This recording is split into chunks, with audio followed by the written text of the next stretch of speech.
ప్రస్తుతం మనతో పాటు ఉన్నారు కాకినాడ పార్లమెంటు నియోజకవర్గం నుంచి ఎన్నికల బరిలో ఉన్నటువంటి జనసేన అభ్యర్థి తంగెళ్ల ఉదయ్ శ్రీనివాస్ గారు అలియాస్ టీ టైం ఉదయ్ గారు. ఆయనతో ఒకసారి మాట్లాడేద్దాం. నమస్తే అండి. మీరు తంగెళ్ల శ్రీనివాస్ ఉదయ్ అనే కంటే కూడా టీ టైం ఉదయ్ అంటే బాగా ఐడెంటిఫికేషన్ తెలుసా?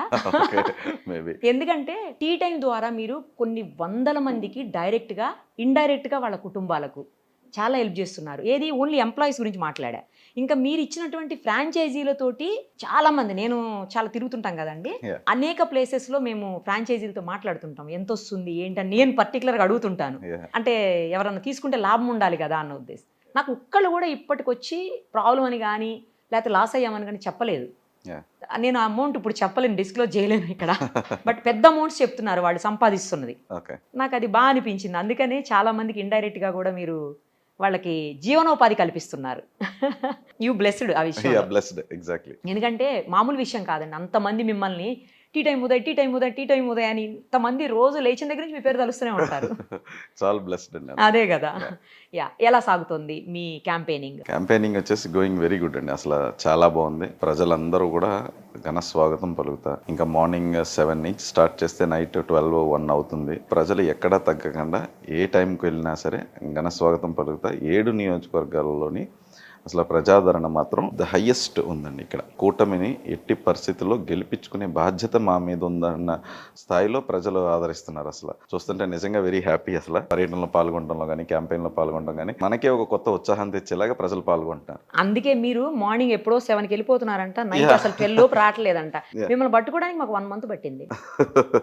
లేదండి, అంటే నేను మామూలుగానే మార్నింగ్ 7కి లెగిసి వెళ్ళిపోతే, అంటే రెడీ అయ్యి వెళ్ళిపోతాను. ఉన్నా సరే ఇక్కడికి వచ్చిన వాళ్ళని కలవటం, లేకపోతే మిస్ చేసిన కాల్స్ని మాట్లాడటం, and immediately program schedule everyday. Breakfast వచ్చేసి, అంటే బ్రేక్ఫాస్ట్ అనేది కూడా ఇంట్లో మానేశానండి నేను. ఇప్పుడు ఈ రోజు బ్రేక్ఫాస్ట్ అంటే లాయర్స్ పిలిచారు. లాయర్స్ అందరూ, అంటే ఇంతకుముందు వాళ్ళందరూ గతంలో వైసీపీకి చేసిన వాళ్ళే. అలా లాయర్సే వాళ్ళే ఒక 300-400 మెంబర్స్ కాకినాడ బార్ కౌన్సిల్ అంతా గ్యాదర్ అయ్యి ఒక బ్రేక్ఫాస్ట్కి పిలవటం. ఈ ప్రభుత్వం అస్సలు బాగాలేదండి, చాలా తప్పు చేసాం, ఈసారి 100% మీకు సపోర్ట్ చేస్తాం. అందులోని మీరు మాట్లాడే విధానం కానివ్వండి, మీరు ప్రజల్లో పాల్గొనే విధానం కానివ్వండి, నిజంగా చాలా నచ్చింది. అలాగే కూటమి ఈ అలయన్స్ అనేది ది బెస్ట్ ఫర్ స్టేట్ అని వాళ్ళు ఫీల్ అయ్యి 100% మీకు సపోర్ట్ చేస్తాం. అలాగే నిన్న వేరే దగ్గర, మొన్న వేరే దగ్గర, అలాగే ఎవ్రీడే 2 బ్రేక్ఫాస్ట్ నేను వేరియస్ ప్లేసెస్లో, వేరియస్ నియోజకవర్గాల్లో వాళ్ళ దగ్గరికే వెళ్ళి, వాళ్ళే ఇన్వైట్ చేసినాయి, మేము క్రియేట్ చేసినవి కాదు, లేకపోతే మేము వస్తే వాళ్ళు బ్రేక్ఫాస్ట్ పెడతాం కాదండి. షెడ్యూల్డ్ ప్రకారం మాకు ఈరోజు ఇవ్వండి, మేము అందరం ఇక్కడ గ్యాదర్ అవుతాం అని చెప్పి బ్రేక్ఫాస్ట్కి పిలుస్తున్నారు. అలాగే అన్ని సామాజిక వర్గాలు కూడా వాళ్ళే ఒక లంచో డిన్నరో ఏర్పాటు చేయటం, కలవటం. అంటే సెట్టి బల్జీలతో కలిసాము, తర్వాత కాపులతో కలిసాము, తర్వాత చేనేతలతో కలిసాము, మైనారిటీ వాళ్ళు సెపరేట్గా, ఇలాగ వాళ్ళే దళితులతో ఫొటోస్ చూశారు కదా. ఎస్సీ ఎస్టీ మైనారిటీ అందరితోని కంపల్సరీ మీలాంటి వాళ్ళు రావాలి, కూటమి గవర్నమెంట్ ఫామ్ చేయాలని చెప్పి వాళ్ళే పిలుస్తుంటే నిజంగా వెరీ హ్యాపీ. అసలు మార్నింగ్ షెడ్యూల్ అట్లా అయిపోతుంది. ఇంకా 7 నియోజకవర్గాల్లోని ఎవ్రీడే పాసిబిలిటీ అయిన నియోజకవర్గాలను నేను టచ్ చేస్తాను. ఎవ్రీడే ఎక్కడో దిక్కిన ఒక 2 కాన్స్టిట్యున్సీస్లో క్యాంపెయిన్లో పాల్గొంటాను. అది కాకుండా మళ్ళీ ఏమైనా మీటింగ్స్ ఉంటే అటెండ్ చేస్తూ ఉంటాను, ఇంటికి వచ్చిన విజిటర్స్ని అటెండ్ చేస్తూ ఉంటాను. అట్లాగా మొత్తం అందరినీ, విజిటర్స్ అంటే ఏం లేదండి, మద్దతు మీరే గెలుస్తారు రాబోయేది కూటమి అని చెప్పడం తప్పితే ఇంక వేరేమీ లేదండి. అసలు అందరూ పబ్లిక్ అంతా వన్ సైడెడ్గా డిసైడ్ అయిపోయి ఉన్నారు. So it is very happy. And ఇలాంటి ఒక ప్రోత్సాహం దొరికితే నిజంగా అసలు చాలా బాగుంటుంది. అలాగే ఐఎమ్ ఎంజాయింగ్ ఇట్. అంత బిజీగా ఉంటే మాత్రం మరీ పాప మొదటి పుట్టినరోజుకి కూడా వెళ్లకుండా ఫ్యామిలీని బాధ పెడతారా? ఇక్కడ ఇన్ఛార్జ్ చేసిన తర్వాత ప్రతిరోజు ప్రజల్లోనే ఉన్నాను. అంటే పాప పుట్టినరోజు అనేది కాదండి, మా పెళ్లి రోజు కానివ్వండి, వినాయక చవితి, దీపావళి, దసరా, న్యూ ఇయర్, సంక్రాంతి, ఇవన్నీ ఒక ఎత్తు అయితే పాపదే అవన్నీ మళ్ళీ వస్తాయండి. కానీ ఫస్ట్ పుట్టినరోజు అనేది రాదు కదా. ఫస్ట్ పుట్టినరోజు అనేది రాదు. బట్ కన్విన్స్ చేసుకున్నాం మా వైఫ్ తోని, మా పెద్ద పాపతోని, కాకినాడలో చేసుకుందాం నెక్స్ట్ ఇయర్. కాకినాడ అక్కకి చేశారు, నాకు మాత్రం ఫస్ట్ బర్త్డే చేయలేదు డాడీ దగ్గరుండని. చూడండి, మీతో గొడవ పడుతుంది. 100% పెద్ద అయిన తర్వాత అడగచ్చేమో. మళ్ళీ ఆ పాపకి పేరు పెట్టింది కూడా పవన్ కళ్యాణ్ గారే. మా రెండో పాపకి పేరు పెట్టమని మా అధినేత పవన్ కళ్యాణ్ గారిని అడిగితే సరే ఉదయ్ అన్నారు. తర్వాత ఒక 1 వీక్ వరకు ఏం చెప్పలేదు. 1 వీక్ లో ప్రతిరోజు కలుస్తున్నాను కానీ ఏం చెప్పలేదు.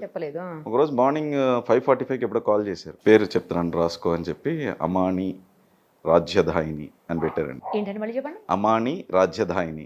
భలే పేరుంది. మా తమ్ముడు పెద్ద డాక్టర్ అయినా సరే కరోనాలో మా ఫాదర్ చనిపోయారు. ఆ ఫాదర్ పేరు వసంతరావు. రాజ్యధాయిని అని పెట్టచ్చు ఉదయ్, తర్వాత పెద్ద అయిన తర్వాత నన్ను తిట్టుకుంటది, అందుకు ముందు స్టైలిష్గా ఉండాలి, ఆ స్టైలిష్గా ఉండటం కోసం మీ ఫాదర్ వసంత్ కదా, ఆ వసంతాన్ని ఆమని అంటారు, అమాని అని పెట్టి రాజ్యధాయిని అనేది ఆయనకి early morning he got that name. అంటే ఒక పేరు పెడతానికి కూడా ఆయన ఉత్తినే పెట్టారండి. ఒక బాధ్యత తీసుకుంటే ఒక చిన్న పిల్లకి పేరు పెడతానికి కూడా అంత టైం తీసుకుని ఆలోచించి సూట్ అయ్యేలాగా, పెద్ద అయిన తర్వాత ఈ అమ్మాయి ఇబ్బంది పడకుండా ఉండేలాగా, అలాగే మా ఫాదర్ నేమ్ అందులో కలిసేలాగా రాజ్యధాయిని అనే పవర్ఫుల్ పేరు, అంటే రాజ్యాధికారాన్ని ఇచ్చే ఒక శక్తిగా మారుతుంది అనే ఒక ఆలోచనతో అమాని అని వసంతం కలిసిన మా ఫాదర్ పేరుతో కలిసి ఆ పేరు పెట్టారు. ఆ అమ్మాయిదే పుట్టినరోజు కుదరలేదు, బట్ నెక్స్ట్ ఇయర్ కాకినాడ పార్లమెంట్లో చేసుకుంటాం. పిఠాపురంలో ఉన్నాం, పిఠాపురం కాకినాడ పార్లమెంట్లో ఉంటుంది కాబట్టి 100% అందరితో కలిసి సెలబ్రేట్ చేసుకుంటాం. అంతేనా? మమ్మల్ని కూడా పిలవండి, వస్తాం. 100% మీరు వద్దరు కానీ. అంత బిజీగా ఉన్నారు, చాలా హ్యాపీగా ఉంది మీ క్యాంపెయినింగ్ ఇంత బాగా సాగుతుందన్నందుకు. ప్రజల్లో మీరు ఇప్పుడు కొత్తగా లేరు, గత కొంతకాలంగా, అంటే మీరు అప్పటికి నాకు తెలిసి ఈ కాన్స్టిట్యున్సీలో నేను కంటెస్ట్ చేయాలని డిసైడ్ కూడా అవ్వలేనట్టుంది. అవునండి, అవును. మనం ఒక రోజు టీ టైం ఇష్యూలో కలిసినప్పుడు కూడా అవును, మీరు నన్ను క్యాజువల్ గా అడిగారు ఏ నియోజకవర్గంలో ఎలా ఉంది అన్నట్టు. నేను చెప్పినా కూడా అప్పటికి మీకు ఆలోచన లేదు, నాతో షేర్ చేసేవాళ్ళు. కేవలం జస్ట్ అన్ని నియోజకవర్గాల గురించి అడుగుతూ పిఠాపురం గురించి కూడా అడిగారు తప్ప అప్పటికి మీకు ఆలోచన లేదు. సో అప్పటి నుంచే మీరు ఇక్కడ వర్క్ చేస్తున్నారు. అవునండి, అంటే ఆలోచన లేకుండానే మీరు వర్క్ చేస్తా ఉన్నారు. మా అధినేత ఇన్ఛార్జ్ కింద వేశారు, జనసేన పార్టీ పిఠాపురం ఇన్ఛార్జ్ కింద వేశారు. ఆ డ్యూటీని నేను చాలా సక్రమంగా పనిచేశాను. అందరు కార్యకర్తలతో కలిసి ప్రజా సమస్యల పైన పోరాటం, ప్రజల్లోనే కలిసి తిరగటం, అన్ని ఈవెంట్స్ని అటెండ్ చేయటం, అట్లాగే పిఠాపురంలో జనసేనని చాలా బలపరిచిన తర్వాత మా అధినాయకుడు పిఠాపురంలో పోటీ చేస్తా అన్నారు. నిజంగా మనం పనిచేసింది దేనికోసం? పిఠాపురంలో జనసేన గెలవాలి అండ్ పిఠాపురం ప్రజలకి మంచి జరగాలి, అభివృద్ధి చెందాలి, ఉపాధి కలగాలి, సంక్షేమం సరిగ్గా రావాలి, సంపద సృష్టించాలి అనేదే కదా ఏ పొలిటీషియన్స్ కైనా ఒక మనసులో ఉండేది. సో 100% అది నాకన్నా ఇంకా బెటర్గా చేయగలిగేది పవన్ కళ్యాణ్ గారు. సో పవన్ కళ్యాణ్ గారే స్వయాన పోటీ చేస్తారన్నప్పుడు మనం అనుకున్నది ఇంత బాగా జరుగుతుందా అనే ఒక సంతోషంతో ఇంకా బాగా కష్టపడదామని చెప్పి ఆ రోజు నుంచే వర్క్ ఇంకా బాగా కష్టపడతాం స్టార్ట్ చేశాను. బట్ లక్కీలీ అంటే సార్ దాన్ని చూసి, ఉదయ్ నా తమ్ముడు లాంటోడు, నా తమ్ముడు కాకినాడ పార్లమెంట్లో పోటీ చేస్తున్నాడు అని చెప్పే త్యాగం చేశాడు కాబట్టి నేను కాకినాడ పార్లమెంట్ అన్నారు, కానీ అది త్యాగం కాదు, అది సార్ చెప్పిన వర్క్ నాకు నచ్చి, అంటే వర్క్ అంటే అది బాధ్యత అండి. రాజకీయం అనేది బాధ్యత. అన్నీ వదిలేసి మీరు ప్రజల కోసమే పని చేయటం అనేది మీ బాధ్యత తప్ప అది ఎప్పుడు లగ్జరీ కాదు. అది ఆ బాధ్యత తీసుకోవటానికి మీరు రెడీయా కాదా అనేదే క్వశ్చన్ అక్కడ. ఆ బాధ్యత తీసుకుంటానికి నేను రెడీ అయ్యాను కాబట్టి 100% కాకినాడ పార్లమెంట్ నుంచి నన్ను పోటీ చేయమన్నారు. ఆ నెక్స్ట్ రోజు నుంచే నేను కాకినాడ పార్లమెంట్లోనే ఉన్న 7 నియోజకవర్గాల్లోని తిరగటం, 7 నియోజకవర్గాల్లోని అందరు కార్యకర్తలని కలవటం, అలాగే టీడీపీ, జనసేన, బీజేపీ అందరూ కూడా అన్ని విధాలుగా కూడా కలిసి సమన్వయం అయ్యి వర్క్ చేసుకుంటా వెళ్ళి ఈరోజు కాకినాడ పార్లమెంట్ని one of the best parliament, majority వచ్చేలాంటి పార్లమెంట్ లాగా మేము స్టేట్లోనే 7 ఎమ్మెల్యేలు కానివ్వండి, అంటే 1 ఇంక్లూడ్ పవన్ కళ్యాణ్ గారు కూడా ఇదే పార్లమెంట్లో పోటీ చేస్తున్నారు. 6 out of 6 అంటే సార్ కూడా అందులో ఒక ఎమ్మెల్యే కాబట్టి 7 out of 7 మీ అందరం చాలా బాగా కష్టపడి ఈ పార్లమెంట్ ప్లస్ 7 అసెంబ్లీ సెగ్మెంట్లు కూడా హైయెస్ట్ మెజారిటీతో గెలవబోతున్నాం. ఇందులో 2 జనసేన నుంచి ఉన్నాయి, మిగతా 5 కూడా టీడీపీ ఉన్నాయండి. సపోర్ట్ చేస్తున్నారా పూర్తి స్థాయిలో? చాలా బాగా సపోర్ట్. ఆ డిఫరెన్సే రాలేదు. ఈ 2 జనసేన చేస్తేనే, ఈ 5 టీడీపీ చేస్తేనే ఏ రోజు అనిపించలేదు. అసలు అందరూ కలిసి అర్థమవుతుందండి, మొత్తం యూత్ అంతా ఇక్కడే ఉన్నారు. నాకు అందులో 2-3 టీడీపీలో పనిచేసిన వాళ్ళు కూడా తెలుసు. అదే కలిసి చేస్తున్నామండి. మొత్తం అంతా కూడా టౌన్ నుంచి తీసుకుంటే కొండబాబు గారు, ఆయన ఏ ప్రోగ్రామ్ ఉన్నా చెప్తారు, కలిసి చేస్తాం. రూరల్ నానాజీ గారు, ఇంకా ఎవ్రీడే బ్రేక్ఫాస్ట్ ఆయన కూడా వస్తారు మాతో పాటు. పెద్దాపురం అయితే వేరియస్ క్యాంపెయిన్లో పార్టిసిపేట్ చేశాను, వాళ్ళనే ఇంకా రమ్మని అంటారు.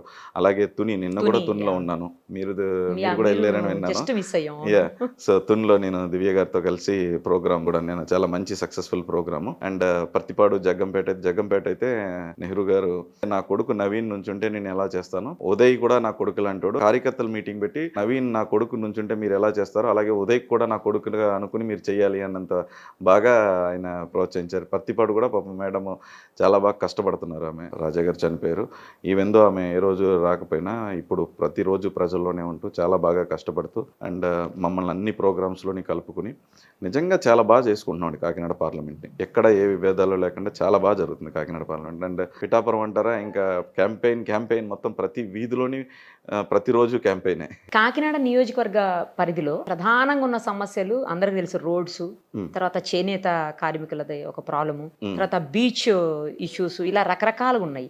మీరు గెలిచి వచ్చిన తర్వాత ఫస్ట్ దేన్ని అడ్రస్ చేయబోతున్నారు? ఫస్ట్ కాకినాడ పార్లమెంట్ లో ఐ ఫీల్ శానిటైజేషన్ అనేది చాలా ఇంపార్టెంట్ అండి. డ్రైనేజ్ సిస్టమ్ కానివ్వండి, మంచి వాతావరణంలో ఉంటేనే ఏదైనా ఎదుగుదల ఉంటుంది first of all. So sanitization, health సెక్టర్లో కూడా హాస్పిటల్స్లో ఇప్పుడు మందులు ఉండవు, డాక్టర్స్ ఉండవు, ఫెసిలిటీస్ ఏమీ ఉండట్లేదు. హెల్త్ని కూడా మనం చాలా బాగా రెవల్యూషనరీ స్టెప్ టైప్లో ఇంప్రూవ్ చేయవలసిన అవసరం ఉంది. చాలా డెవలప్మెంట్ అవసరం. అంటే ఈ 5 years హెల్త్ అండ్ శానిటైజేషన్ని శుభ్రంగా వదిలేశారండి వాళ్ళు. ప్రైవేట్ హాస్పిటల్కి వెళ్తే ఆరోగ్యశ్రీకి బిల్స్ ఇవ్వట్లేదు, గవర్నమెంట్ హాస్పిటల్లోకి వెళ్తే ఏది ఫెసిలిటీ అవైలబిలిటీలో ఉండదు, అసలు హైజీన్ ఉండదు. సో శానిటైజేషన్ అండ్ హెల్త్ చాలా ఇంపార్టెంట్.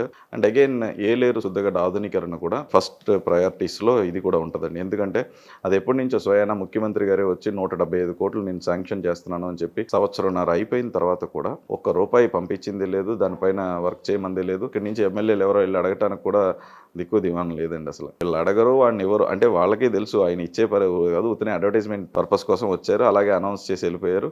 ₹1 కూడా రాలేదు. అండ్ 100% పవన్ కళ్యాణ్ గారు, చంద్రబాబు గారు నేను కలిపి ఏలేరు శుద్ధగడ్డ ఆధునీకరణ, మిగతా అందులో పార్ట్ అయిన ప్రతి ఎమ్మెల్యేలు 100% అది ఫస్ట్ ప్రయారిటీగా పెట్టుకుంటున్నాం. అలాగే కాకినాడ పార్లమెంట్లో మీరు చూసుకుంటే there are so many things to develop అండి. ఈ పార్లమెంటుకున్న వనరులు ఏ పార్లమెంట్లోనే ఉండవేమో అని నా అభిప్రాయం. ఎందుకంటే పోర్ట్ ఉందండి, రైల్వే లైన్ ఉంది, అండ్ నియరెస్ట్ ఎయిర్పోర్ట్. రోడ్లు బాగుంటే 50 minutes, రోడ్లు బాగోకపోతే 2 hours అయ్యే ఒక ఎయిర్పోర్ట్, నియరెస్ట్ ఎయిర్పోర్ట్ ఉంది. ఈ 3 కలిసిన అంటే పోర్టు, ఎయిర్పోర్టు, రైల్వే లైను, అంటే ఎయిర్పోర్ట్ అనేది కొంచెం దగ్గరలో ఉందని చెప్తాను. 3 ఉండి ఒక SEZ ఉందండి. అంటే ఒక కంపెనీ వ్యక్తి ఎవరైనా సరే ఒక కంపెనీ పెట్టాలనుకున్న వాళ్ళు 11,000 ఎకరాల SEZ ఉంది. అంటే ఎన్ని పరిశ్రమలు రావచ్చు, ఎంతమందికి ఉపాధి కల్పించవచ్చు, ఎంత సంపద సృష్టించవచ్చు. వాళ్ళు ఏం చెప్పి రైతుల దగ్గర ఎకరానికి 3 లక్షల చొప్పున తీసేసుకున్నారో అది గనక ఈ రాజకీయ నాయకులు ఆ తీసుకున్న కంపెనీస్ దాన్ని ఫుల్ఫిల్ చేసి ఉంటే గనక కాకినాడ అనేది one of the richest parliament segment లాగా అవుతుందండి.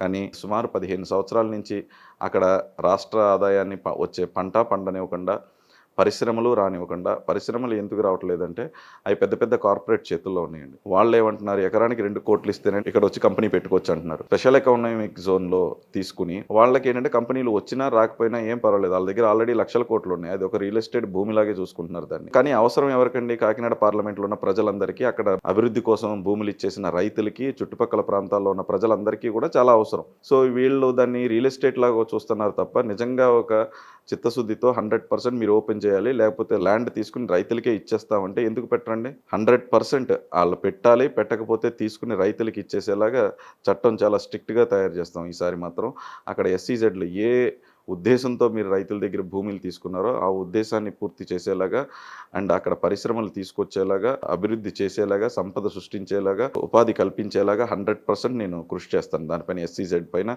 Special focus. అలాగే మీరు అన్నారు బీచ్ అన్నారు. బీచ్ ఎక్కడున్నా సరే ఎవరికైనా ఒక మంచి ప్లెజెంట్ ప్లేస్ అండి. కానీ కాకినాడలో మాత్రం బీచ్ని ఏదో డంపింగ్ యార్డ్ లాగా ముళ్ళ చెట్లు కంపలు పెట్టేసి అక్కడ వెళ్తానికి సరైన రోడ్డు కూడా లేకుండా, అక్కడ ఏ ఒక్క ఎంటర్టైన్మెంట్ జోను లేకుండా దాన్ని అలా వదిలేసి ఏదో డంపింగ్ యార్డ్ లాగా వాడుతున్నారు. స్టార్టింగ్లో చిరంజీవి గారు ఉన్నప్పుడు బీచ్ పార్క్ ఒకటి బాగా డెవలప్ చేశారు అప్పుడున్న రోజుల్లో, టూరిజం మినిస్టర్ కింద. దాని తర్వాత దాన్ని అలాగే వదిలేసి దాన్ని కూడా చెత్త కింద తయారు చేసేసి కట్టేసి వదిలేస్తే ఏదైనా పాడైపోదు కదండి. దాన్ని అప్పటికప్పుడు మెయింటెనెన్స్ చేస్తూ ఉండాలి, దానికి కొన్ని ఫండ్స్ కేటాయిస్తూ ఉండాలి, వచ్చిన రెవెన్యూతో దాని పక్క స్థలం డెవలప్ చేస్తూ ఉండాలి. సో దాన్ని అలాగే వదిలేయటం వల్ల డంపింగ్ యార్డ్లా తయారైన బీచ్ను కూడా one of the finest beach in the Andhra Pradesh లాగా 100% దాన్ని కూడా అభివృద్ధి చేస్తాను. అలాగే ఇంకా ఇక్కడికి రావాల్సిన పెట్రోలియం కాంప్లెక్స్ కానివ్వండి, అంటే దానికి ఒక ల్యాండ్ ఇస్తే పెట్రోలియం కాంప్లెక్స్ని సెంట్రల్ గవర్నమెంట్ ఇక్కడ పెడతానంది. ల్యాండ్ ఇవ్వడానికి కూడా వీళ్ళ దగ్గర ల్యాండ్ లేదన్నట్టుగా equal match, grant and match చేయకుండా పెట్రోలియం కాంప్లెక్స్ని వదిలేశారు. అలాగే ఎలక్ట్రానిక్ మ్యానుఫ్యాక్చరింగ్ క్లస్టర్ EMC తిరుపతిలో పెట్టినట్టు అలాంటిది కూడా ఇక్కడ పెట్టుండొచ్చు. ఈ స్టేట్ మ్యాచ్ గ్రాంట్ని మ్యాచ్ చేయకుండా దాన్ని వదిలేశారు. అంటే వీళ్ళకి అభివృద్ధి చేద్దాం, ప్రజలకి సంపద సృష్టిద్దాం, ఉపాధి కల్పిద్దాం అనే ఆలోచనే లేదు. ఎంతసేపు వీళ్ళు ఈ పోర్ట్ ఉంది, పోర్ట్లోంచి అక్రమంగా ఏది రవాణా చేయొచ్చు, గంజాయి చేయొచ్చా, రైస్ చేయొచ్చా, లేకపోతే SEZని ల్యాండ్ మనం 20 ఎకరాలు తీసుకుని ఎవరికైనా అమ్ముకోవచ్చా, ఏదైనా ఇలాగా బిహేవ్ చేస్తున్నారు తప్ప నిజంగా అభివృద్ధి చేయాలి అంటే ADP రోడ్డే ఉంది. 5 సంవత్సరాల నుంచి రోడ్డు మెల్లిగా వేయటం కాదు, అసలు వేయను అని చెప్పి వదిలేశారు వాళ్ళు. అంటే వాళ్ళ ధైర్యం ఏంటో అర్థం కావట్లేదు. అలాగే ఇక్కడ మైనింగ్ ఉందండి కాకినాడ పార్లమెంట్లో. మైనింగ్ అనేది బాక్సైట్, లాట్రైట్, గ్లావెల్, శాండ్ అన్ని మైన్స్ ఉన్నాయి ఇక్కడ. ఈ మైన్స్ అన్నింటిని కూడా రాష్ట్ర ఖజానాకి రావాల్సిన, రాష్ట్రానికి రెవెన్యూ చేకూర్చేలాంటి ఒక మైన్స్. వీటిలన్నింటినీ కూడా మన ప్రత్యర్థి చలమలశెట్టి సునీల్ గారు గత 5 years నుంచి ఆ మైన్స్ని చేసేది మొత్తం సింగిల్ ఏ బండి వెళ్ళినా సరే 3,800, రీసెంట్గా అది 4,500 చేశారు. పట్టుకెళ్ళే ప్రతి మట్టికి, ప్రతి లారీకి మట్టి వ్యాపారం చేసుకుంటా, అంటే గవర్నమెంట్కి వచ్చే రెవెన్యూని ఆయన ఒక్కడే తీసేసుకుంటున్నారు. అది ఇందాక ఒక పెద్ద ఆయన చెప్తున్నారండి, ఒక చోట 77 ఎకరాల్లో 77 అడుగుల లోతున తవ్వేశారంట. వాళ్ళు తవ్వటానికి రెగ్యులేషన్స్ లేవు, తవ్వింది పట్టుకెళ్తానికి రెగ్యులేషన్స్ లేవు, కలెక్ట్ చేయడానికి రెగ్యులేషన్స్ లేవు. ఒక ఇండివిజువల్ ఒక పవర్లోకి రాకముందే ఆయన ఇంతలా తవ్వేసి ఇంతలాగా అక్రమ సంపాదనతో సంపాదించుకుంటున్నారంటే పవర్ కనుక వస్తే ఏం చేస్తారనేది ఒక్కసారి ప్రజలు ఆలోచించుకున్నారు ఆల్రెడీ. అంటే ఆయన మామూలుగా ఆయన చాలా పెద్ద బిజినెస్ మ్యాన్ అండి, ఇవన్నీ చేయవలసిన అవసరం లేదు. ఎందుకంటే ఆయన వెరీ రెప్యూటెడ్ కంపెనీ, చాలా పెద్ద బిజినెస్ మ్యాన్, కొన్ని లక్షల కోట్ల వాల్యుయేషన్ ఉన్న కంపెనీ. ఆయనకి ఇంట్రెస్టే ఉండదు, ఆయన ఫోర్స్ఫుల్లీ నుంచోబెట్టారు అనేది ఆయనే చెప్పారు చాలా మందితో. ఎందుకు అంటే చీఫ్ మినిస్టర్ కూడా ఊరుకోరు కదా, ఇన్ని కోట్లు నువ్వు పట్టుకెళ్ళిపోతే అలాగా పార్లమెంట్లో ఖర్చు పెట్టు కొంచెం అని చెప్పి పంపించుంటారు. సో దానికోసం ఆయన ప్రజల్లో అది తిరగరండి. ఆయన ఇప్పుడు కూడా ఏ ప్రోగ్రామ్స్ చేయరు, ఎవరితోనే ఉండరు. ఆయన వచ్చి అందులో 3,000 కోట్లు సంపాదిస్తే అందులో 100 కోట్లు 200 కోట్లు పార్లమెంట్కి ఈ నెల రోజులు ఖర్చు పెడతామని చెప్పి ఏదో ఆయన ఇక్కడికి హాలిడేకి వచ్చారు తప్ప he's not a serious contestant అండి. ఎందుకంటే 2009లో కూడా కంటెస్ట్ చేశారు, 1 month ఉన్నారు, రిజల్ట్ రోజున వెళ్ళిపోయారు వేరే పార్టీ. అంటే కాకినాడ వదిలేసి వెళ్ళిపోయారు. మళ్ళీ 2014లో వచ్చేటప్పుడు వేరే పార్టీలో వస్తారు. 2014లో వచ్చారు, అప్పుడు 1 month ఉన్నారు, వెళ్ళిపోయారు. తర్వాత 2019లో వచ్చారు, 1 month ఉన్నారు, వెళ్ళిపోయారు.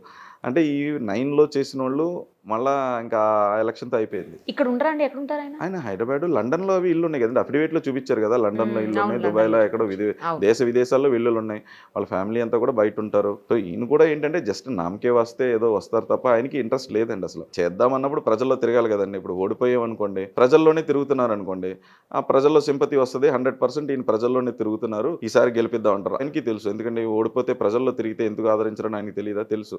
బట్ ఆయనకే ఇంట్రెస్ట్ లేదు అసలు, ఎలక్షన్ చేద్దాము, ప్రజలకు సేవ చేద్దామని ఇంట్రెస్టే లేదు. ఆయన బిజినెస్ని ఎలా డెవలప్ చేసుకుందాం, ఇప్పుడు వస్తే పోర్ట్ కూడా తీసేసుకుందామని, ఇండస్ట్రీస్ తీసేసుకుని మైనింగ్ తీసేసుకుంటే ఇంకా అంత సరిపోద్ది కదండి. ఇంకా ఇంకొక అలా లీడర్ సినిమాలో చూపించినట్టు వాళ్ళ తాతలు ముత్తాతలు పిల్లలు ఏదో అంటారు కదా, డైలాగ్ అంటారు కదా, అలాగే సరిపోయా ఎంత సంపాదించుకుంటారు హ్యాపీగా. ఇంకా కాకినాడ పార్లమెంట్లో ఏది మిగలకుండా మొత్తం అంతా మనకే తీసుకునేలాగా ఆయన ప్లాన్ చేసుకున్నాడు. ఆయన ఉద్దేశంలో తప్పు కాదు, ఎందుకంటే ఈజ్ అ బిజినెస్ మ్యాన్. ఆయన బిజినెస్ పరంగా ఏం చేద్దామని ఆయన ఉద్దేశంలో ఆయన కరెక్ట్గానే ఉన్నారు. అది ప్రజలు తప్పుగా అర్థం చేసుకుంటే తప్ప ఆయన ఎక్కడ ప్రజల్లోకి వచ్చేసి నేను ప్రజా సమస్యలపైన పోరాడతాను, ప్రజలతో కలిసి తిరుగుతానని ఆయన ఏ రోజు చెప్పలేదు, తిరగలేదు, పోరాడలేదు. సో ఆయన డెసిషన్ ఆయనకు చాలా కరెక్ట్గా ఉంది. ఆయన ఏంటంటే ఎవరైనా డబ్బు ఇస్తే, ఎవరైనా వచ్చి నాతో పనిచేస్తే ఓటేయించుకుందాం అనే ఉద్దేశం తప్ప వేరే ఏమీ లేదు. అండ్ సెకండ్ థింగ్ ఇంకోటి ఏంటంటే అండి, ఇది ఒక చాలా బ్యాడ్ థింగ్ ఆయన ఓడిపోతానికి కూడా. ఎమ్మెల్యేకి ఎలాగేసుకున్నా పర్వాలేదు, ఎంపీకి నాకు వేసేయండి అంటున్నారు సొంత పార్టీ వాళ్ళతో కూడా. అది చాలా తప్పు ఇనిషియేటివ్. ఎందుకంటే ఆయన కోసం 7 segmentలో ఎమ్మెల్యేలు పనిచేస్తున్నారు. ఎమ్మెల్యేలు పనిచేస్తున్నప్పుడు ఎంతోమంది దగ్గరికి వెళ్ళి ఎమ్మెల్యేకి మీరు ఎలాగేసుకున్నా పర్వాలేదు, ఎంపీకి నాకు వేసేయండి అంటే ఆ డెస్పరేషన్ అంటే ఇది కూడా ఎవరి దగ్గర అండి, పబ్లిక్లోకి వెళ్ళి, అంటే లీడర్స్ని కొంచెం అమ్ముడిపోయే లీడర్స్ ఎవరైనా ఉంటే వాళ్ళని తీసుకుని వచ్చుకుని, చాలామంది వెళ్తూ ఉంటుంటారు, ఇక్కడ ఉన్నవాళ్ళు అక్కడ ఉన్నవాళ్ళు, వాళ్ళందరూ డబ్బులు ఇస్తే కొంచెం వెళ్ళిపోయేటోళ్ళు ఉంటారు కదండి. పాలిటిక్స్ అన్న తర్వాత, ఎలక్షన్స్ అన్న తర్వాత ప్రొఫెషనల్ పాలిటిక్స్ చేసేటోళ్ళు అలా కొంతమంది షిఫ్ట్ అవుతారు. 90% షిఫ్ట్ అవ్వడం మానేశారు. ఎందుకంటే ఆయనే ఉండడు, ఎలక్షన్ అయిన తర్వాత ఆయన నమ్మి పార్టీ మారితే గవర్నమెంట్లోకి వైసీపీ రాదు, గవర్నమెంట్ వచ్చే పార్టీలోంచి అందులోకి వెళ్తే వైసీపీలోకి వెళ్తే ఆయన మారిపోతాడు, ఎటో గడిపోతాడు. మళ్ళీ మనమేంటి ప్రభుత్వం రాని ప్రభుత్వం అంటే వైసీపీలోకి వెళ్ళి అపోజిషన్లో కూర్చోవాలా, వచ్చే ప్రభుత్వంలో ఉంటారని కోరుకుంటారు. కానీ ఎవరైనా వెళ్ళి నేను అపోజిషన్లో ఉంటారని ఎవరు మారుతారండి? ఎవరు మారు. కానీ ఆయన ప్రయత్నం కూడా ఈ గ్రూపుల కింద కార్లు ఇచ్చి, డబ్బులు ఇచ్చి పంపించి, ఎవరైనా వచ్చేటోళ్ళు ఉంటే తీసుకురండి, షాపింగ్ చేసుకుని వాళ్ళు వచ్చిన వాళ్ళకి ఎమ్మెల్యేకి ఎలా వేసుకున్నా పర్వాలేదు, ఎంపీకి నాకు వేసేయండి అని అడుగుతున్నారు. ఇందాక ఒక పర్సన్ చెప్తున్నారండి, ఆయన దళిత్ అంట యాక్చువల్లీ. ఇంతకు ముందు అంటే కొన్ని పార్టీలు కొన్ని క్యాస్ట్లు అని చెప్పేసి ఫిక్స్ అయిపోయారు కదా జనాలు. కానీ ఇప్పుడు జనసేన అలా లేదండి. ఇప్పుడు జనసేనలో అన్ని రకాలైనటువంటి కులాలని, మతాలకి అతీతంగా కలుపుకుని పోతున్నారు ఉదయ్ శ్రీనివాస్ అన్న. మేము ఎంతో మంది వచ్చి అన్న దగ్గర జాయిన్ అయినాము.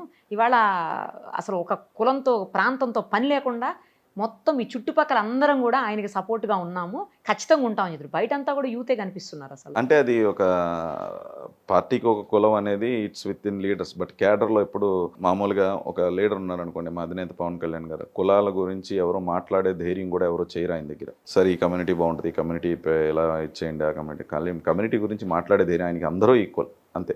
ఆయన ఎన్నో స్పీచెస్లో చెప్పారు, గోదావరికి ఏం కోరిక ఉంటుంది, మీ దాహం తీర్చడం తప్ప, చెట్టుకు ఏ కోరిక ఉంటుంది, మీకు నీడనివ్వటం తప్ప, పవన్ కళ్యాణ్కి ఏముంటుంది, మీరు బాగుండటం తప్ప. ఎందుకంటే ఆయన సొంత డబ్బునే ఖర్చు పెట్టేసి కౌలు రైతులకి ఇచ్చేసి, మత్స్యకారులు బోట్లు ఎక్కడైనా కాలిపోతే వాళ్ళకి ఇచ్చేసి, ఎవరికి చేనేతికి ఇబ్బంది వచ్చినా ఆయనే ఉండి. బోట్లు అంటే గుర్తుకొచ్చింది, నేను ఇక్కడ మిమ్మల్ని ఆపాల్సిందే. ఒక మత్స్యకారుల ప్రాంతానికి వెళ్ళి గుడికి ఏదో చందా ఇచ్చేసి కనీసం వాళ్ళని మీరు అప్పటికే కంటెస్ట్ చేస్తున్నారు, అందరికి తెలుసు చేయాలని మీరు అనుకుంటున్నారు, నాకు సపోర్ట్ చేయండి, నాతో ఉండండి అని కూడా అడగకుండా జస్ట్ ఇచ్చేసి నేను ఇచ్చానని కూడా చెప్పొద్దు, మీకు ఈ టెంపుల్ డెవలప్మెంట్కి ఎప్పుడు ఏం అవసరమైనా నేను హెల్ప్ చేస్తానని చెప్పొచ్చారంటే అందులో ఒక అబ్బాయి ఇందాక నాకు చెప్తున్నాడు ఆ విషయం. అంటే అది ఉప్పాడు కొత్తపల్లి మండలంలో చాలా రోజుల క్రితం అండి అది. ఓకే. ఎందుకంటే అది వాళ్ళు చాలా సరైనగా ఫీల్ అయ్యి, ఒక చిన్న టెంపుల్ అది బాగా చేసుకుందాము, అక్కడ అన్నదానం ఏదో చేస్తున్నారు, మత్స్యకారులు ఉంటారు, ఎక్కువ మంది ఉంటారు, ఆర్థికంగా ఇబ్బంది ఉంటుంది, బట్ దానివల్ల ఈ పూజలు చేయలేకపోతున్నాం, ఈ అన్నదానం చేయలేకపోతున్నాం అన్నప్పుడు, ఇది డబ్బులు ఇచ్చాను, ఈ అడ్వర్టైజ్మెంట్ అది కాకుండా నా వల్ల నా వంతు సాయం ఎంతో అది ఇచ్చేసి ఎవరికి చెప్పకండి, మళ్ళీ ఏదైనా అవసరం ఉన్నా కూడా చెప్పండి అని చెప్పి ఎప్పుడు అసలు ఎప్పుడు అలాగైతే ఈ డబ్బులు ఇచ్చి సపోర్ట్ చేయమంటాం అది నేను ఎప్పుడు అడగనండి. నేను పిఠాపురంలో ఉన్న ప్రతి ఈవెంట్కి వెళ్తాను, నేను వాళ్ళ మామూలుగా కాంట్రిబ్యూషన్ చేతనైన సాయం చేస్తాను, ఏ గుడికైనా ఏ చర్చ్కైనా నేను పిలిచిన ప్రతి దానికి నేను వెళ్తాను అండ్ దానికి సాయం చేస్తాను. ప్లస్ ఏ రోజు నేను సాయం చేశాను నేను గుర్తుపెట్టుకోండి, నాకు ఓటేయండి అని ఏ రోజు అడగలేదు. నా లిమిటెడ్లో నేను సంపాదించుకున్న దాంట్లో ఎంత వీలైతే అంతలో కొంచెం సాయం చేయటం తప్ప నాకు ఇలాగ ఓటేయండి అనేది అడగలేదు. ఓటేయండి అని ఎప్పుడు అడుగుతానంటే, నేను ఇది డెవలప్ చేస్తాను, నేను ఇలా పని చేస్తాను, నేను ఇలా ఉపయోగపడతాను, నియోజకవర్గ అభివృద్ధికి ఎలా ఉపయోగపడతాను, సంపద సృష్టించడంలో ఎలా ఉపయోగపడతాను, కేంద్రం నుంచి నిధులు తీసుకురావడంలో ఎలా ఉపయోగపడతాను. వచ్చేది కేంద్ర ప్రభుత్వంలో ఎన్డీఏ గవర్నమెంట్ అండి, స్టేట్లోని NDA government, TDP BJP and Janasena కలిసి వచ్చే ప్రభుత్వం, సెంట్రల్లోని కూడా అదే డబుల్ ఇంజిన్ సర్కార్. ఇప్పుడు జగన్మోహన్ రెడ్డి గారి పార్టీ నుంచి ఒకళ్ళు వెళ్ళి మోడీ గారికి వెళ్ళి నాకు ఈ నిధులు కావాలంటే ఎవరైనా ఇస్తారండి? బాంబే స్టాక్ ఎక్స్చేంజ్ అయ్యి వీళ్ళు మా రాష్ట్రాన్ని పెట్టేసుకోండి, సావరిన్ గ్యారంటీ ఇచ్చి మాకు 2,000 కోట్లు అడిగితే కూడా బయటకు పోమన్నారు. అలాంటిది మాకు ఇచ్చేస్తాం నిధులు ఇవ్వండి అని చెప్తే ఎవరైనా ఒప్పుకుంటారండి? అసలు ఒప్పుకోరు. అంటే ఫస్ట్ ఆఫ్ ఆల్ కేంద్రం నిధులు ఇవ్వదండి, వీళ్ళు లోపలికే రానివ్వరు. ఎందుకు పవన్ కళ్యాణ్ గారు కూడా నన్ను నుంచోబెట్టారు అనే దాని గురించి కూడా చెప్పారు. నేను నిలబడే వ్యక్తిని, కష్టపడే వ్యక్తిని, మధ్యతరగతి కుటుంబం నుంచి వచ్చిన వ్యక్తిని, కష్టాలు తెలిసిన వ్యక్తిని, ప్రజల్లో తిరిగిన వ్యక్తిని, ప్రజా సమస్యలపై పోరాడిన వ్యక్తిని, ఇలాంటి వ్యక్తిని, ఒక 4-5 భాషలు మాట్లాడగలిగిన వ్యక్తిని, అండ్ ముఖ్యంగా మీ మధ్యతరగతి కుటుంబం నుంచి వచ్చడం వల్ల మీ పేద మధ్యతరగతి కుటుంబాల కష్టాలన్నీ తెలుసుకున్న వ్యక్తిని, మీకు ఏం కావాలో అది చేయగలిగే వ్యక్తి, అలాగే ఒక బ్రాండ్ని క్రియేట్ చేయగలిగే వ్యక్తి, ఉపాధికి సృష్టించగలిగే వ్యక్తి, మంచి విధంగా పార్లమెంట్ని డెవలప్ చేయగలిగే వ్యక్తి, అండ్ ముఖ్యంగా ఒక పార్టీలో ఉండి సిద్ధాంతాలకు కట్టుబడే వ్యక్తి. ప్రతి 5 సంవత్సరాలకి ఒకసారి పార్టీ మారిపోయి ప్రజలను మోసం చేసుకున్న గెలిపే తథ్యం కింద ఉండే వ్యక్తి కాదు. ప్రజల సమస్యలపై పోరాడుతూ కాకినాడ పార్లమెంట్ని డెవలప్ చేస్తూ కష్టపడే వ్యక్తి అని చెప్పి మా అధినేత పవన్ కళ్యాణ్ గారే చాలాసార్లు చెప్పారండి. సో ఆనెస్ట్గా ఉంటాను, లాయల్గా ఉంటాను, హార్డ్ వర్క్ చేస్తాను, 100% కాకినాడ పార్లమెంట్ని డెవలప్ చేస్తానని ఆయనకి అనిపించింది, అండ్ 100% నేను అది చేస్తాను కూడా. అలా ఉండే వ్యక్తినే నేను. మీ ప్రత్యర్థుల నుంచి ఒకటి, యాక్చువల్గా ఈరోజు నేను మార్నింగ్ ఫ్లైట్కి వచ్చేటప్పుడు నాతో పాటు పక్కన ఒక అతను కూర్చొని గుర్తుపట్టిన వాళ్ళు అడుగుతుంటారు కదా, మేడం ఎక్కడ ఎవరిది ఇంటర్వ్యూ రోజు అని అడిగారు. అడిగితే ఇట్లా మీ పేరు చెప్పాను నేను, ఎంపీ గారిది కంటెస్టెంట్ ఎంపీది అంటే, అయితే అన్నను ఒక పాయింట్ అడగండి అని. ఏంటి అంటే, బయట ఇలా ప్రచారం జరుగుతుంది, దుబాయ్ నుంచి ఆయన వెనక్కి రాలేదు, పంపించేశారు దుబాయ్ నుంచి, ఆయన కొన్ని ఇల్లీగల్ యాక్టివిటీస్ చేస్తే పంపించేశారంట అక్కడి నుంచి అని ప్రచారం చేస్తున్నారు. బట్ మాకు తెలుసు అన్న అలాంటోడు కాదు, మీరైతే మీ నుంచి క్లారిఫై చేయండి, కొంతమందికి డౌట్స్ ఉన్నాయని చెప్పాడు ఆయన. ప్రజల్లో తిరగటం మా ప్రత్యర్థికి అలవాటు లేదు, అవసరము లేదు, ఇంట్రెస్టు లేదు ఆయనకి. ఆయన చేయగలిగిందల్లా ఏంటి, కావాలతో గెస్ట్ హౌస్ తీసుకుని ఒక 4 రోజులు వచ్చి ఉంటారు, అండ్ హైదరాబాద్స్ నుంచి షెఫ్స్, వెయిటర్స్ అది సూట్లు అది వేసుకుని వాళ్ళ ఇంటికి వెళ్ళి చూడండి మీరు, వెయిటర్స్ కూడా సూట్స్ అవి వేసుకుని ఉంటారు, హ్యాపీగా కూర్చుంటారు. వాళ్ళు ఏదో 1 మంత్కి ఏదో డిస్కషన్స్ అందరూ పెద్ద వాళ్ళు అందరూ వచ్చి కూర్చుని మాట్లాడుకుంటారు. డైరెక్ట్ ఎలక్షన్ ప్రజల్లోకి వెళ్ళి నేను ఇది చేస్తాను, నేను నిజాయితీగా ఉంటాను, మీకోసం కష్టపడతాను, మీకోసం పోరాడతానని చెప్పలేదు. ఎందుకంటే ఆల్రెడీ 5 ఇయర్స్ నుంచి పార్లమెంట్ని మొత్తం దోచుకున్నదే ఆయనే. అది వెళ్ళి చెప్పడానికి రైట్ లేదు. ప్లస్ ఈయన చెప్పినా ఎవరో నమ్మరు, ఎందుకంటే ఆల్రెడీ 15 ఏళ్ళ నుంచి ఈయన గురించి తెలుసు. సో ఏ విధంగా చేయాలి అని చెప్పి ఇలాంటి ఫేక్ ప్రచారాలు, ఏదో బెట్టింగ్ చేశానని, ఏదో సావరిన్ ఫండ్స్ అంటే దుబాయ్ షేక్ది మీరేదో దుబాయ్ yes. షార్జా షేక్ గారి బ్యాంక్ అకౌంట్ లోంచి నేను మీరు తీసుకున్నారు. 30 కోట్లు నేను తీసేసుకున్నాను షేక్ గారి బ్యాంక్ అకౌంట్ లో. అది ఏ రోజు అండి? ఏప్రిల్ 26 అంటే ఎప్పుడండి? లాస్ట్ మంత్ మంతే కదా. పాపం వాళ్ళ ఫోర్జరీస్ అది కూడా చేయలేక ఇలాగా ఇందులో డేట్ ఎక్కడ ఉందండి? 26/4/2024. 4th month. తర్వాత ఈ పేరు మిస్టేక్, ఇవన్నీ వాళ్ళు ఏంటంటే అన్ని బాగానే చేశారు కానీ మీ పేరు ఒక్కటే మిస్టేక్ చేశారు. మిస్టేక్ డేట్ కూడా 15 సంవత్సరాల క్రితం చేసింది అని చెప్పి 15 సంవత్సరాల నుంచి నన్ను పోలీసులు ఎతుకుతున్నారంట. డేట్ ఏమో ఈ రోజు తీసుకున్నారు ఆ లెటర్ది. వాళ్ళకి ఆ రోజు తెలిసింది కదా. అంటే ఇప్పుడు పేటీఎంలు తీసుకెళ్లొచ్చు. ఆ పేటీఎం ఏంటంటే ఇక్కడ రోడ్ల మీద తిరిగే పేటీఎం తీసుకెళ్లి ఇంటర్నేషనల్ వర్క్ చేయమంటే వాడేం చేస్తాడండి? మీ నేమ్ అన్న స్పెల్లింగ్ కరెక్ట్ గా రాస్తే అది బాగుంది. తెలియదండి. ఆయనకేం తెలుసు పాపం. ఇక్కడెక్కడ తిరిగి చిన్న చితగా చేసుకునేటోళ్ళని నువ్వు international document forgery document create చేయంటే వాళ్ళు ఏం చేస్తారు? వాళ్ళు కూడా ఏంటంటే ఎవరన్నా ఎక్స్పర్ట్ ని తీసుకొచ్చి రైట్ పర్సన్ తో చేయించవలసింది. పాపం మిస్టేక్ అయ్యారు. ఈ వీడియో చూసిన తర్వాత ఏమన్నా రైట్ పర్సన్ తో ఏమన్నా ఇంకోసారి ట్రై చేస్తారు. మళ్ళీ ఇంకోసారి ట్రై చేయమనండి. ట్రై చేసుకుని ఏం చేస్తారండి వాళ్ళు? ఎవరు చూస్తారు? అరబిక్ డాక్యుమెంట్, దాని ట్రాన్స్లేషన్ ఇంగ్లీష్లోని తెలుగులోని వాళ్ళు చేసిస్తారా? దుబాయ్ వాళ్ళు తెలుగులో ఇక్కడ ఉదయ్ శ్రీనివాస్ కాకినాడలో పోటీ చేస్తున్నారు అని తెలుగులో కూడా అరబిక్ వాళ్ళు రాసిస్తారండి. తెలుగులో దుబాయ్ పోలీసు లెటర్ పంపిద్దే వాళ్ళకి. అసలు ఏమన్నా మినిమం సెన్స్ ఉందండి వాళ్ళకి? ఇలాంటివన్నీ పనికిమాల పనులన్నీ చేసుకుంటా నేను దుబాయ్ వెళ్ళి 8 ఏళ్ళు అయిందండి సుమారు. మధ్యలో టూరిస్ట్గా టర్కీ వెళ్తా ఒకసారి వెళ్దాం అనుకున్నాను. అప్పుడు కూడా కుదరలేదు. డైరెక్ట్ ఫ్లైట్ దొరికింది, అప్పుడు కూడా వెళ్ళలేదు. ఇప్పుడు అయిపోయిన తర్వాత నేను మళ్ళీ దుబాయ్ వెళ్తాను సరదాగా. అక్కడి నుంచి వెళ్ళి ఎలక్షన్ అయిపోయిన తర్వాత బుర్జ్ ఖలీఫా దగ్గర నుంచి హాయ్ చెప్తాను ఈ పేటీఎం వాళ్ళకి అందరికీ. అప్పుడు తెలుస్తుంది.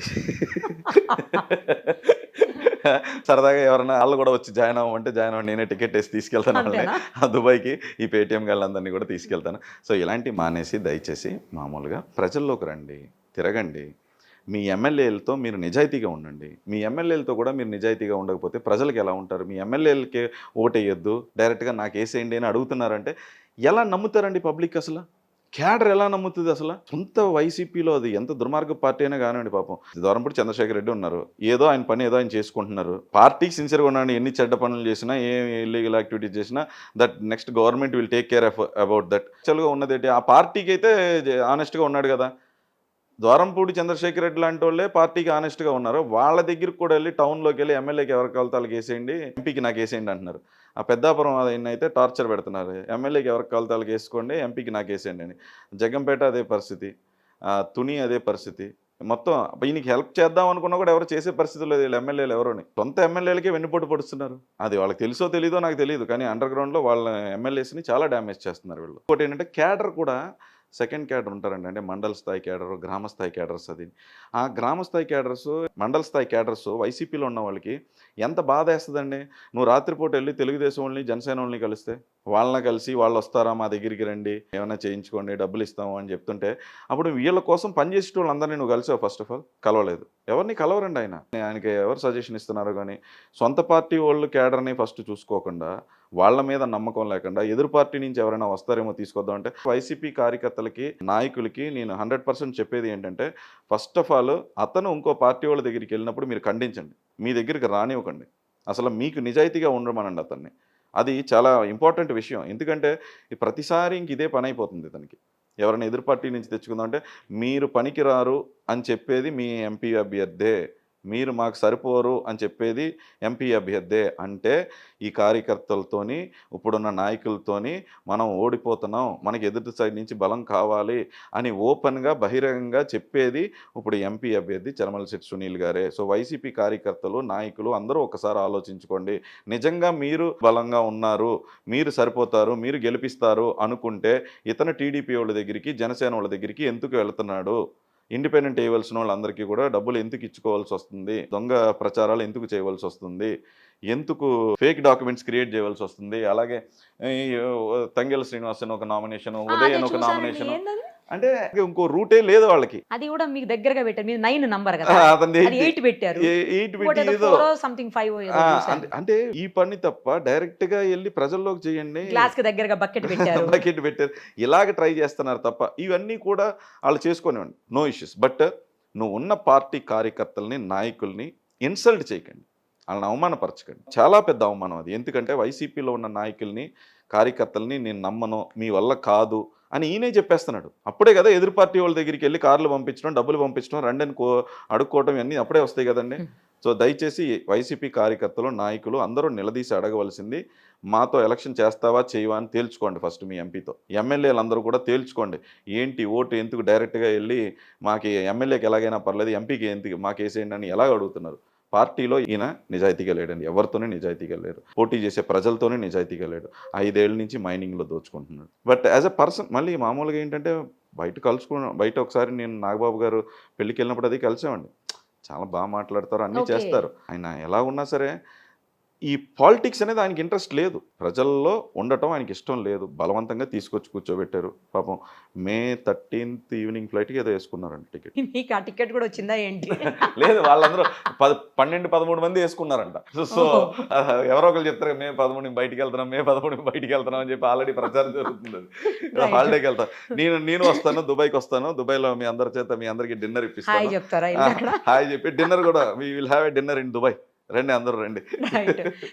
ఫైనల్ గా ఒక్కటి చెప్పండి. Yeah. కాకినాడ పార్లమెంటు ప్రజలు లేదా ఓటర్లు తంగెళ్ళ ఉదయ్ శ్రీనివాస్ గారికి ఎందుకు ఓటెయ్యాలి అంటే ఏం ఆన్సర్ చేస్తారు? మాది చాలా మధ్యతరగతి కుటుంబం నుంచి పుట్టి పెరిగి మా తమ్ముడిని చదివిపించుకోవాలన్నా కూడా మాకున్న కొన్ని ఎకరాల పొలాన్ని అమ్మి చదివిపించుకుని కష్టపడి పైకి వచ్చి 10 లక్షల రూపాయలతో వ్యాపారాన్ని స్టార్ట్ చేసి ఈరోజు సుమారు ఒక 25,000 మందికి, మీకు తెలుసు మీరు చాలా టీటైమ్ ఇంటర్వ్యూస్ అవి కూడా చేసి ఉంటారు, అందులో హ్యాండిక్యాప్డ్ అవి కూడా చేశారు. చాలా ఎంతో మందికి ఉపాధి కల్పించి అందులో ఒక 1100 మందిని మహిళా వ్యాపారవేత్తలుగా తీర్చిచ్చి నాకు ఎన్ని అవార్డ్స్ వచ్చినాయో కూడా మీకు తెలుసు. మా ఆఫీస్ వచ్చినప్పుడు చూసుంటారు, 100కు పైగా అవార్డ్స్ వచ్చి. అంటే ఒక చిన్న ఐడియాతో ఒక 25,000 మందికి ఇలాగ డెవలప్ చేసి వాళ్ళ యంగ్ బిజినెస్ మ్యాన్ గా వాళ్ళ లైఫ్స్ని కొంచెం మార్చగలదాం అంటే 100% పార్లమెంటేరియన్గా ఎన్నో అవకాశాలు ఉన్నాయి. ఇక్కడ పోర్ట్ ఉంది, అభివృద్ధి చేయొచ్చు, పోర్ట్ని మోడర్నైజ్ చేయొచ్చు, ఎక్కువ వెజల్స్ తీసుకురావచ్చు, ఉపాధి ఎక్కువ పెరుగుతుంది, రెవెన్యూ ఎక్కువ క్రియేట్ చేయొచ్చు. SEZని ఫుల్ చేస్తే అసలు one of the best parliament in Kakinada అవుతుంది. ఏలేరు శుద్ధగడ్డ ఆధునీకరణ చేస్తే 100% సుమారు 60,000 ఎకరాలకు పైగా ఓన్లీ పిఠాపురం నియోజకవర్గంలోనే రైతులు సంతోషంగా ఉంటారు. కొన్ని లక్షల ఎకరాలకు ఉపయోగపడే ఏలేరు శుద్ధగడ్డ ఆధునీకరణ 100% కంప్లీట్ చేస్తాం. అలాగే శానిటైజేషన్ మీద దృష్టి 100% పెడతాను. విద్య వైద్యలో అసలు ఇండిపెండెన్స్ వచ్చిన తర్వాత మన ఆంధ్రప్రదేశ్ చాలా మంచి పొజిషన్లో ఉండేది. ఫస్ట్ టైం బీహార్ కన్నా తక్కువకి వెళ్ళిపోయింది. విదేశీ పెట్టుబడులు తీసుకురావడంలో బీహార్ కన్నా తక్కువ పొజిషన్లో ఉన్నాం. తెలంగాణలో లక్షల కోట్లు వస్తే మనకు వచ్చింది 800 కోట్లు ఎంతో. అంటే ఏ పరిస్థితిలో ఉన్నాం. I will be a voice, నేను ఒక గొంతుగా ఉంటాను.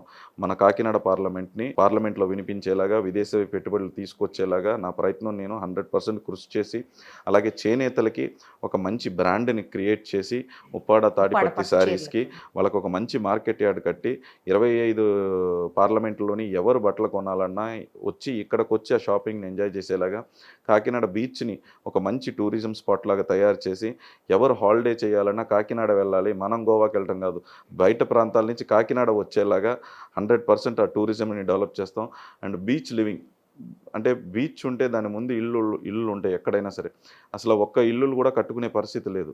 ఆ శానిటైజేషన్ డెవలప్ చేసి బీచ్ లివింగ్ని 100% డెవలప్ చేయాలనేది నా డ్రీమ్.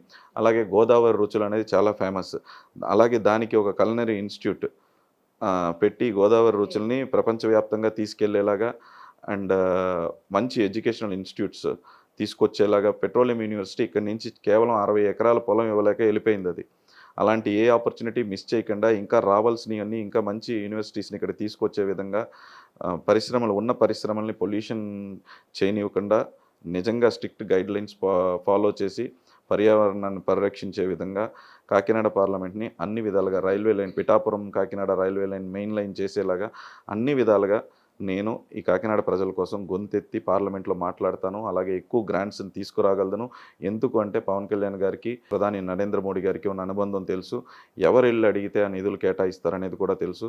ఆయన కూడా ఇదే పార్లమెంట్లో ఉండటం వల్ల ఆయన సహకారం తీసుకుని 100% కాకినాడ పార్లమెంట్కి ఉన్న 25 పార్లమెంట్ కాన్స్టిట్యున్సీస్ కన్నా ఎక్కువ నిధులు తీసుకొచ్చి బాగా అభివృద్ధి చేస్తాను 100% అని మీ అందరికీ మాటిస్తున్నాను. మెయిన్ ఏంటంటే మీ ఇంట్లో ఒక అన్నలాగా, ఒక తమ్ముళ్ళలాగా, బిడ్డలాగా నేను ఇక్కడ ఉంటాను, ఎప్పుడు ఇక్కడే ఉంటున్నాను. కొంతమంది చెప్తున్నారు ఇందాక, మేము పాలిటీషియన్ ఎవరి దగ్గరికైనా వెళ్ళాలంటే సార్ అని ఇట్లా పక్కకు నుంచోవాలి, సార్ అని పర్మిషన్ తీసుకోవాలి, అన్న దగ్గర ఏం లేవు, డైరెక్ట్ బెడ్రూమ్ లోకి చాలా వెళ్తున్నాను. సార్లు నన్ను లేపింది, చాలా సార్లు మా నియోజకవర్గం నుంచి వచ్చి చాలా సార్లు అదే. నన్ను డైరెక్ట్ గా క్విల్ట్ అన్నా లాగేసిన లే, రోజు చాలా అన్నా లే అని లే అని చెప్పి చెప్తున్నారు ఇక్కడ కదా అది. మొదలైతే మీరు లాస్ట్ నా బెడ్రూమ్ అక్కడ వరకు కూడా డైరెక్ట్ అవును. వాకింగ్, ఎవ్వరు ఎప్పుడు ఆపరు. అదే నేను ఆ పైనుంచి డోరు దిగుతా తెరిచే ఉన్నారు, ఉంటది, ఈ పోతా డోరు తెరిచే ఉన్నారు. ఉంటది. ఎలాగే డబ్బు పెద్ద ఏమి ఎక్కువ ఉండదు కాబట్టి దాచుకుంటా కూడా అన్ని అంతంత ఇల్లీగల్ మనీ ఏమి ఉండవు కాబట్టి ఎప్పుడు అన్ని తెరిచే ఉంటాయి. అందరూ వచ్చి వెళ్తానే ఉంటారు. మార్నింగ్ స్టార్ట్ అయితే నైట్ వరకు ఎప్పుడూ కూడా అందుబాటులో ఉంటాను. అండ్ మెయిన్ ఏంటంటే నేనేం మారిపోయి లక్షల కోట్లకి వెళ్ళిపోలేదు. ఎక్కడికి కూడా వెళ్ళరు. మిడిల్ క్లాస్ పర్సన్ లా ఉన్నాను. మర్చిపోయి అందరి అక్కడ కష్టాలని ఇల్లు తెలిసినోడిని. ఇల్లు కట్టున్నారని విన్నాను. ఇక్కడే ఇల్లు అందరికి కట్టుకుంటాను. అందుబాటులో. నేను ఇక్కడే ఇల్లు Yes, కట్టుకుంటాను. అందుకే అన్న. ఇక్కడే ఇల్లు కట్టుకుంటున్నాను. ఇప్పుడు డబ్బులన్నీ తక్కువైనాయి. కొంచెం మళ్ళీ కొంచెం బిజినెస్ కొంచెం ఒకసారి కొంచెం చూసి డెవలప్ ఈ చేసుకోవాలి. నెల రోజులు వెళ్తాను కదండి. ఎలక్షన్ అయిన తర్వాత ఒక నెల రోజులు అక్కడ బిజినెస్ చూసి డెవలప్ చేసిన తర్వాత కొంచెం లోన్ అనేది తీసుకుని ఇక్కడే కట్టుకుంటా, కాకినాడలోనే కట్టుకుంటాను. సో అందరికి అందుబాటులో Yeah. ఒక సామాన్యుడిగా యా ప్రజల్లో తిరుగుతూ ప్రజాప్రతినిధిగా ఎప్పటికీ మీరు ఉండాలని, అలాగే పార్లమెంట్లో ఇక్కడ ఉన్నటువంటి నియోజకవర్గ ప్రజల సమస్యలన్నింటినీ ఎప్పటికప్పుడు గొంతెత్తి వాటి మీద పోరాటం 100% చేయాలని. పడాలండి. నాకు ఇది మొత్తం అంతా నేను ఇప్పుడు కాన్స్టిట్యున్సీ గురించే చెప్పాను. నాకు ఒక డ్రీమ్ యాజ్ ఎ పార్లమెంటేరియన్గా ఒక పాయింట్ని పార్లమెంట్లో ముందెత్తి Raise ఇండియా కోసం ఒకటి మాట్లాడాలనిపిస్తుంది. అది ఏంటంటే నేషనల్ స్యూవేజ్ సిస్టమ్. అంటే నేషనల్ హైవేస్ ఎలాగో ఉన్నాయో అలాగే స్యూవేజ్ సిస్టమ్ కూడా ఉండాలి. దానికి ఒక క్యాబినెట్ ఇవ్వాలి. ఏంటంటే అండి, మన ఇండియా అంతా కూడా డ్రైనేజ్ సిస్టమ్ అన్నిటికీ ఒక క్యాబినెట్ మినిస్ట్రీ ఉంది. రైల్వేస్కి ఉంది, హెల్త్కి ఉంది, రోడ్స్కి ఉన్నాయి, నేషనల్ హైవేస్కి ఉంది, షిప్పింగ్కి ఉంది, అన్నిటికీ ఉన్నాయి, అన్నిటికీ కానీ ఉన్నాయి. కానీ ఒక్కదానికి మేజర్ ఇండస్ట్రీస్కి ఉంది, కామర్స్కి ఉంది, ఎవ్రీథింగ్, డిఫెన్స్కి ఉంది. కానీ ఈ important most major thing the country needs, ఇప్పుడు దేశానికి అవసరమైంది స్యూవేజ్ సిస్టమ్ అండి. ఈ స్యూవేజ్ సిస్టమ్, సెంట్రల్ స్యూవేజ్ సిస్టమ్ లాగా హైవేస్ ఎంత గ్రాండ్గా, ఎంత శ్రద్ధగా, ఎంత ఎక్స్పెండిచర్తో, ఎంత బడ్జెట్ కేటాయించి చేస్తున్నారో దానికి డబల్గా చేయవలసింది ఈ నేషనల్ స్యూవేజ్ సిస్టమ్. అది చేస్తే ఎన్నో వనరుల్ని మనం కాపాడుకున్న వాళ్ళం అవుతాం, ఎంతో ఆరోగ్యాన్ని సేవ్ చేస్తాం. ఇది by product of reducing the health budget also. దీని మీద కాన్సన్ట్రేట్ చేస్తే కనుక హెల్త్ బడ్జెట్ కొంచెం కొంచెం కింద తగ్గిపోతూ ఉంటుంది. ఇండస్ట్రియల్ పొల్యూషన్ అంతా ఈ డ్రైనేజ్లో వెళ్తుంది. దేశంలో ఉన్న అన్ని నదులు బాగుంటాయి, అందరికీ తాగునీటి నదుల్లోనే దొరుకుతాయి, అన్ని పంటలు బాగుంటాయి, పొల్యూషన్ ఉండదు. అండ్ హెల్దీ మంచి Atmosphere. ఆర్గానిక్ మన ప్లాంటేషన్ అంతా కూడా ఆర్గానిక్ అవుతుంది. చెత్త, డ్రై వేస్ట్ కానివ్వండి, వెట్ వేస్ట్ కానివ్వండి, ఇవన్నీ కూడా డ్రైనేజెస్లో ప్యూరిఫై చేసేలాగా ఒక మంచి సిస్టమ్ని, స్యూవేజ్ సిస్టమ్ని, అంటే ఎలా చేయాలి అన్నంత స్యూవేజ్ సిస్టమ్ని, అంత ఇండియా అంతా స్యూవేజ్ సిస్టమ్ అంతా ఎలా చేయాలి అనేదంతా కూడా చాలా పెద్ద హోంవర్క్. ఎంతోమంది కలిసి చేయవలసిన ఒక ప్రాజెక్టు. దానికి ఇనిషియేషన్ తీసుకోండి అని చెప్పి ప్రధానమంత్రి మోడీ గారిని జనసేన పార్టీ తరపున, మా అధినేత పవన్ కళ్యాణ్ గారి తరపున, అలాగే కాకినాడ ప్రజల తరపున ఈ ఫస్ట్ గొంతు నేను పార్లమెంట్లో ఎత్తుతానండి. మంచి థాట్ అండి. మీకు ఆల్ ది వెరీ బెస్ట్. త్వరలోనే ఎలక్షన్ అవ్వగానే మీరు ఇమ్మీడియట్గా పార్లమెంట్లో అడుగు పెట్టేసి ఇదే విషయం మీద మాట్లాడాలని మనస్ఫూర్తిగా కోరుకుంటూ ధన్యవాదాలండి. Thank you, all the way coming here. Thank you. నేను అక్కడికి వచ్చి ఇమ్మన్నారు, ఖాళీ లేదని చెప్పి మిమ్మల్ని ఇక్కడ అదే రప్పించుకున్నాను. కదా. Sorry, but thank you very much. లేదు, నేను మళ్ళీ ఇంకొకసారి వస్తాను ఎలక్షన్ లోపు. Thank you. థ్యాంక్ యూ అండి.